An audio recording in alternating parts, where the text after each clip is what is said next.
This is the Kick-Ass Geek Cast for Wednesday, November 26th, 2014. I am your host, Daddy Warpig.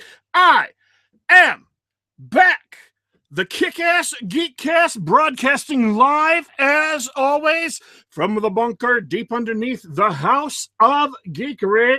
By the way, you can read my blog, The House of Geekery, online, daddywarpig.com. Once again, daddywarpig.com. It is a daily dose of delight, a daily dose of geek-alicious delight, something cool, something interesting, something to make you go, aww, every single day. You can also follow me on Twitter at daddy_warpig, at daddy_warpig. The Kick-Ass Geek Cast is broadcast live Monday through Friday, 7 to 7:30 p.m. Eastern Time. But, we have just started a brand new show, Geekerific Gab Fest, or Geek Gab for short, where I, your host, do an hour-long talk about anything geekish under the sun with cool special guests.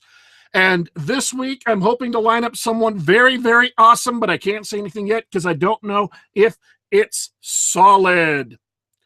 So listen in to the Geek Gab Fest, check out the blog, and follow me on Twitter because, well, let's be perfectly awesome, perfectly honest. I am just that awesome. I mean, other than the little mistake I just made, but you know, you're all cool people. You can ignore that mistake, right? I mean, you don't have to dwell on it. It's not like you have to obsess over the tiny little mistake I just made. It's cool. I'm awesome. You know that. Everything's great. So today's show is called Developers.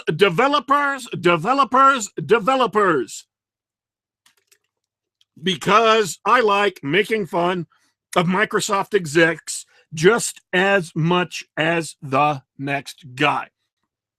Fortunately for me, we have developer-related good news to begin the show with. Our very own GM Shivers, otherwise known as Jennifer Daw, has been working a very long time on a game called SeedScape. It's done this sort of, you know, little animated vegetables in this really cool animated world. Anyways, they just put it on to be approved, greenlit by the Steam community, and it has, they look like Ann Getty's photos, you know, those little baby kids in the little flower dresses and pots and stuff like that. They look like little flower. It looks like that, only they're peas and other things. It's really cute. It's if there were a federal mandated limit maximum level of cuteness, this particular game would bump right up against it. I do not think you can get any more cute without importing cute from other countries just to have enough cute to make this game. And it has actually been greenlit by the Steam community on Steam because of all the people who went and voted. I voted, I hope you voted, and we here at the House of Geekery would just like to congratulate Jennifer Daw and all the other cool people who worked on the game. And the reason why we want to congratulate them for this is because just yesterday, one of the unbearable media figures, gaming journalists, who is also an anti, a vocal and nasty anti on Twitter, specifically called out and targeted Bennifer Daw for boycotting. That's right. Because she supports ethics in games journalism, this games journalist declared her to be vile, wretched, reprehensible, and evil. Specifically, the tweet they sent out, Untimely Gamer sent out, was, I encourage you not to support this game since it was developed by the very pro-GG Jennifer Daw. which in and of itself isn't so bad. But then in the comments, a lot of antis say some really, really things. One person says, oh yeah, I know this person. Removed her a while ago. Scary stuff. Scary. This artist who draws Angetti's vegetables is scary. You know, like an maddened man-eating tiger is scary. Like a mugger breaking into your house with a portable backpack nuke is scary. You know, like an asteroid crashing to Earth and breaking the planet into 1,000,000 different pieces is scary. An artist working on a video game drawing Ann Getty's photos, pictures, illustrations of little baby peas with faces is scary. But that's not the worst. Someone in here called her out and said she was toxic. Toxic. Now, I don't understand. And maybe this shows the limit of even my razor-sharp mind. I don't understand. If you've been following GM Shivers, if you've read her Twitter feed, and I have every day for 3 months. I haven't read every single individual tweet, but I read her Twitter feed every single day. Yes, even the day I went in for surgery, I kept up with Gamergate. I kept up with my Gamergaters list. I kept up with news, so I saw GM Shivers. I read the things she writes. She's not scary. Endearing, adorable, cute. These are all words I could see a reasonable human being using to describe her art and describe her posts, but scary is not one of them. That's insane. That's lunatic. That's just, my brain breaks down. I can't wrap my mind around someone saying that. And yet that's the general level of sanity that we face as members of this consumer revolt. Just last night, SJW Reptilian posted a tweet, which I'll read in just a second, and then has apparently deleted it for reasons I don't understand. Here's the tweet. It included a picture. Do not support those who support hate. These game devs and companies support Gamergate and do not deserve your money. Jennifer Daw right on top. Dapper Swin, Steve Heckenberg, Pekka Kaliomini. Oh man, I'm terrible. You can hate me for pronouncing that wrong. I'm okay.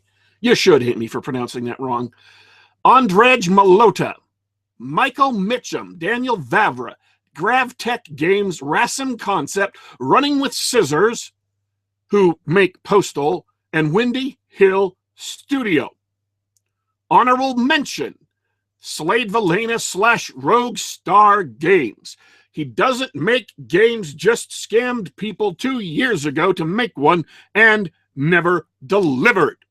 So now we've come to the bad news. I started off with the good news just because I wanted to be, a little bit upbeat, a little bit happy, a little bit excited, and yet I couldn't go for more than a couple of minutes without some rabbit auntie jumping up and doing something diabolically stupid and vile. Attacking all of these people, suggesting all of these people should be boycotted and shut down and driven out of the industry, to use their term, for supporting hate. Now, I don't know when. That's a lie. I do know when. A consumer revolt against dishonest, corrupt journalism became a hate movement. It became a hate movement as soon as we began doing things that annoyed social justice warrior reporters, that annoyed social justice warriors. As soon as we began pushing for ethics in games journalism, we became a hate movement of necessity because there is no other grounds on which to oppose our values, our drive, our goals. We want honesty in games journalism, and therefore we must be a hate group, because how else could you argue against that? So they've targeted these developers, and again targeted these same people and more in the block list, which tangentially comes in at the end of the show, and with that have declared themselves to be starting some kind of boycott. Now, I don't know how far this got or why this tweet was deleted, but it was, in point of fact, deleted. And just so I don't know if there is an active boycott going on, if other entities are picking this up and repeating it, or if they have decided to move it to a sub-rosa place where they can talk about it without being noticed. Maybe they finally figured out that Twitter is public, and anything you say can be replied to by anyone else at any time. This is a concept that has apparently missed them before. Maybe they're starting to pick up on it. Talking about specifically Rockstar Games really quickly, several good points were made, including the fact that Rockstar has been transparent on everything, operating without Kickstarter funds since December 2012, and supporting development of the game himself. Therefore, and again, releasing play videos on YouTube, releasing builds, fine-tuning gameplay. In other words, this is not vaporware the way SJW Reptilian is trying to make it seem. As well, someone else pointed out, and I thought this was a brilliant comparison, it's not like Rockstar took $160,000 to develop 12 videos, not deliver on them 2 years after the deadline, and not deliver DVDs 1 year after the deadline. I'm speaking, of course, of the full Macintosh written Sark Tropes versus Women series, which took more money and delivered far less. It's almost like the continuing quest to discover vile, evil, wretched, hateful bigotry and misogyny in video games is really, really difficult to do because you have so little material to work with. And once you've repeated the same BS lines and the same BS lies dozens of times, there's nothing else to make a video on. Were I a more compassionate person towards con men, I might feel bad for the terrible twosome. I don't. You chose to lie about video games, and it turns out there isn't enough material to make 12 full BS live videos, so you got bit. Rockstar is at least continuing to produce his game and has produced gameplay videos and regular updates.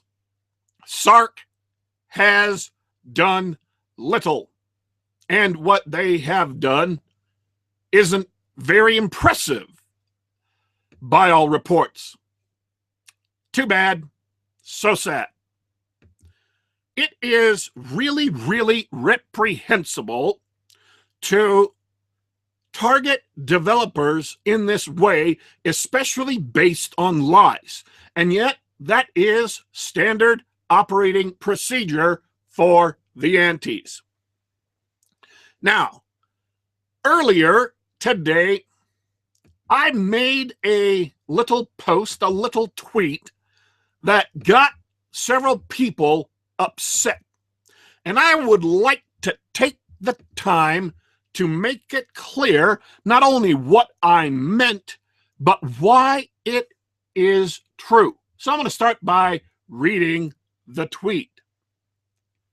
Hashtag Gamergate. Rosa Parks, Randy Harper. One ended segregation, one created it. Who's your hero? And I had a picture of Rosa Parks sitting on the bus and a picture of Randy Harper. And that's it. That's the tweet. And yet it upset people.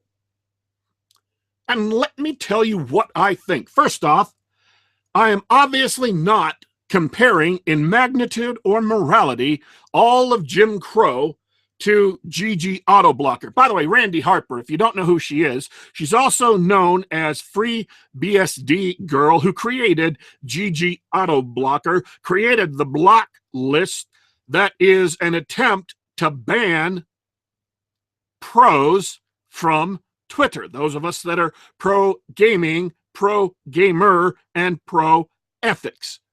It's an attempt to ban us from Twitter when you can't get us all banned for good reason. It's an attempt to censor people.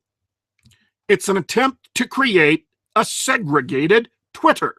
A Twitter where one group of people is separate and unequal, where they can't be heard or seen, where they are ostracized from society, where they are kept in their place, where they are completely, thoroughly dehumanized, unpersoned, pointed out as being lesser, as being vile, as being unworthy. It is literally, actually, per the dictionary definition, segregation. This is a vile thing. And I simply pointed out the truth that one of my personal heroes, Rosa Parks, someone with the courage to sit on a bus, to get into the white people only section and say, I'm not moving, is, by way of comparison, infinitely better than someone who decided to go out and say, they're not human. I'm not moving versus they're not human. I take a stand against segregation versus I create segregation. It's a very simple comparison. It's a very direct comparison, especially since social justice warriors are continually trying to usurp the mantle of heroes of the civil rights movement of the 60s, such as Rosa Parks.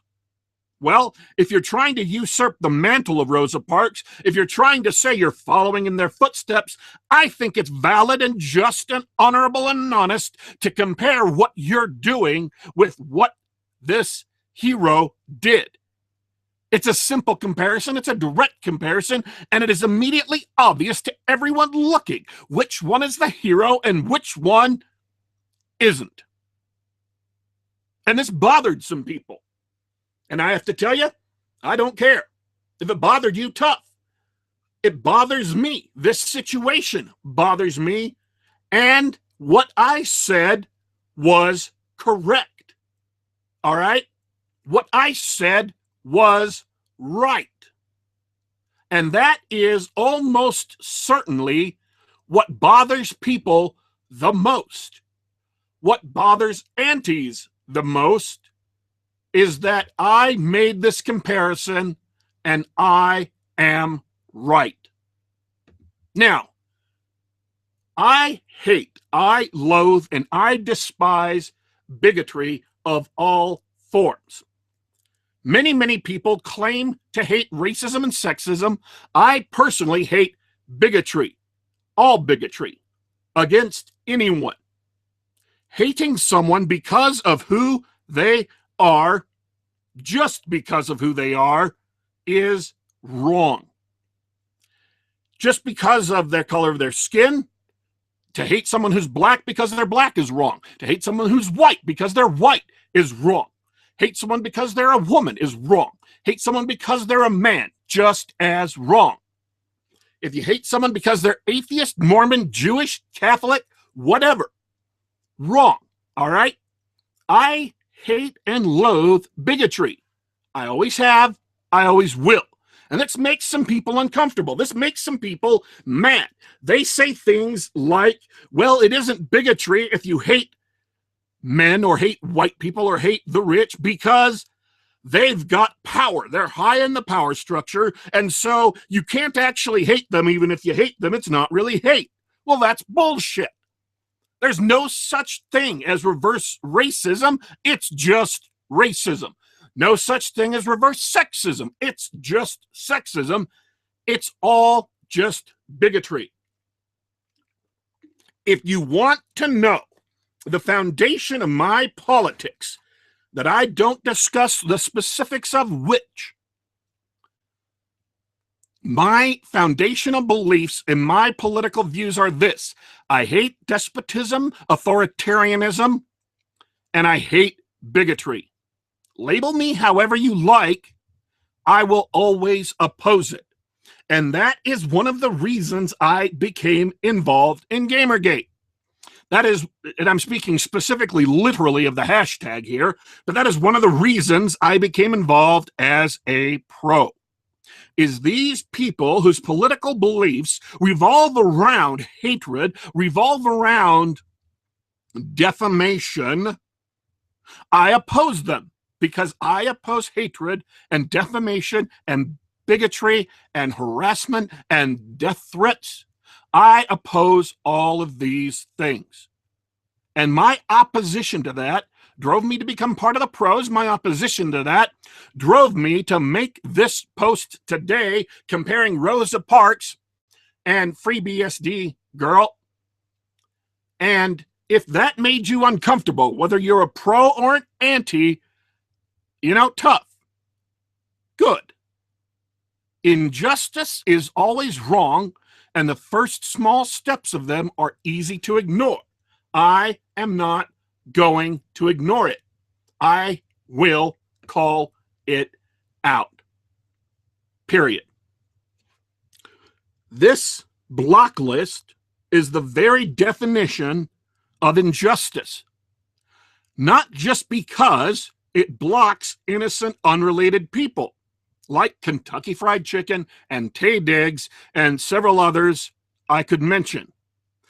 It blocks innocent people. It blocks neutral people who just were trying to keep track of what was going on with this controversy. If you were interested in this controversy, Ad Age magazine that covers advertisements, I apologize if I got the name wrong, they ended up on the block list because they followed people in the pros. That is injustice. When news organizations end up blacklisted for keeping track of what's going on, that is unjust. Labeling everyone, every single person on the list as some of the worst harassers on the internet, that is unjust. That is wrong. And I oppose that. Not because I'm part of this team, not because I am offended by the antis, not because I'm pushing hard for people I know, just because it's wrong. And I always oppose that, and I will always oppose that. And it is telling.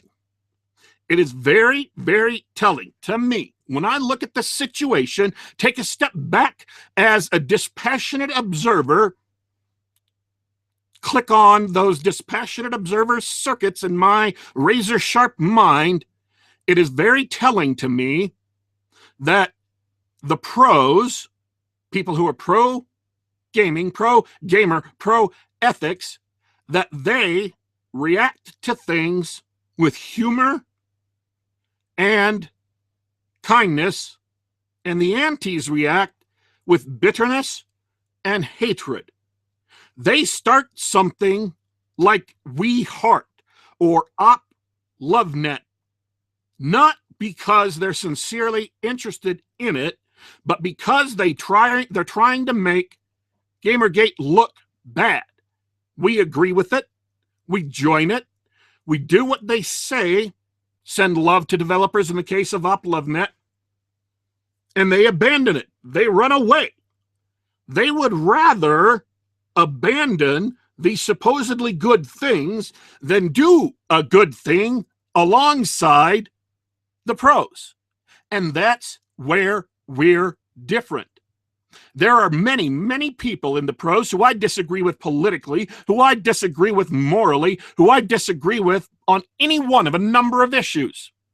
And yet I am willing to work with them, and they are willing to work with me, because ethics in games journalism matters to us both, because video games matter to us both, and we can be allies in that thing we care about. Antis cannot ally with those in the pros, no matter what the cause is. Even if it's a cause they ostensibly care about. And that is illustrative. That says something. And it doesn't say something very good, in my opinion. And I've seen this dozens of times. People who came in, read the hashtag, got educated, looked at the two sides and says, you know what? I'm going to go with the side that isn't filled with bilious haters. Now, am I blaming all antis for this? No. I had an encounter today with an anti who really, really disliked my post about Rosa Parks and Randy Harper, who disagreed with me and was urging me to take it down, and yet they stayed polite and not abusive the entire time. And I was very impressed, because they were obviously impassioned, and despite that, they weren't vengeful, they weren't defamatory, they weren't abusive, and that impressed me. To care that much and to remain polite, to be that upset and remain polite, I thought that was admirable. And so I admire that person for their restraint. I only wish more people showed the same restraint. Sometimes on both sides, I've seen people who are pros do things I tried to say, you really shouldn't do that. That's not a good idea. Don't. But it didn't really slow some down. I have seen pros who do not take the principle of work with those who support ethics in games journalism, where they are insulting, demeaning people who are, for example, political conservatives. Look, if a political conservative like Adam Baldwin or Todd Kincannon or staff members on Glenn Beck's show decide to take up the cause of ethics in games journalism, well, they're people too. Conservatives are people too. Libertarians are people too. If they're willing to help, if they're willing to add their voice and their credibility to the cause, then I welcome them, and we should welcome them, because that's what shows. First off, that's what's effective, but that's what shows that we are, in point of fact, doing the right thing, because we are behaving in good ways. If you are engaged in an honest cause, if you are engaged in a righteous cause, then you will carry that out using good and moral and decent and righteous means.